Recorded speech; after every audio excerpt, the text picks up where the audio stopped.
what's exciting to me and the buzz that I hear is that they understand that, the Department of Defense recognizes that, the commercial industry is just has some unbelievable technology that's available, that industry understands why the sense of urgency and what we're trying to achieve.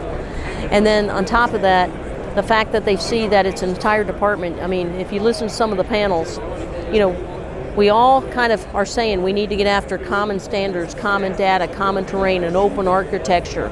We need to utilize AI, machine learning. We need better performance to hone our cognition skills. We're all saying the same thing and trying to unify in that direction.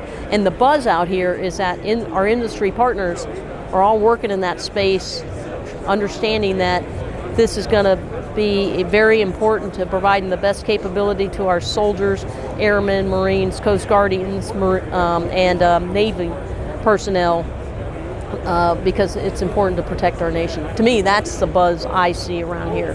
This year's first standout technology that we're seeing just from the visuals around the show is bringing high fidelity projection to the eyeballs for the warfighter. So whether I'm in an aircraft simulator, I'm in a shooter room, it's bringing the terrain, the way I see it, closer. So higher fidelity display equipment, higher fidelity, I'll call it the gaming environments or the simulation environments, the true immersion. So we're seeing a lot more fidelity in those parts of the training delivery.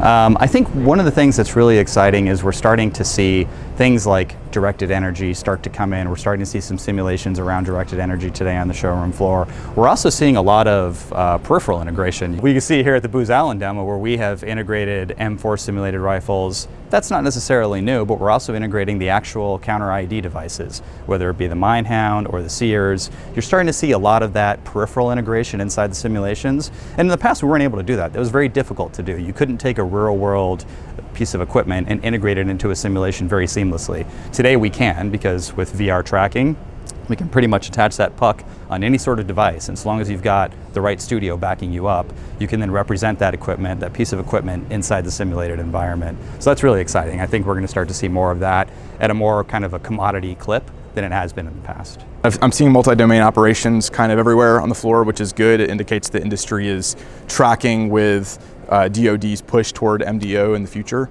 and sort of what the force would look like in 2028 to meet our threats.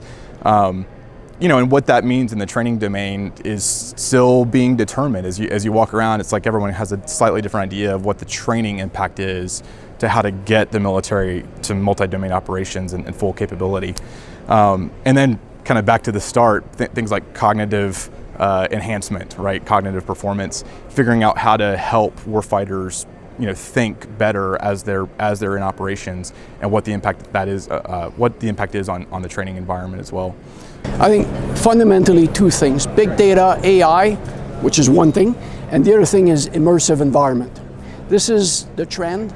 This is our future. Clearly, we're going into a digital battlefield.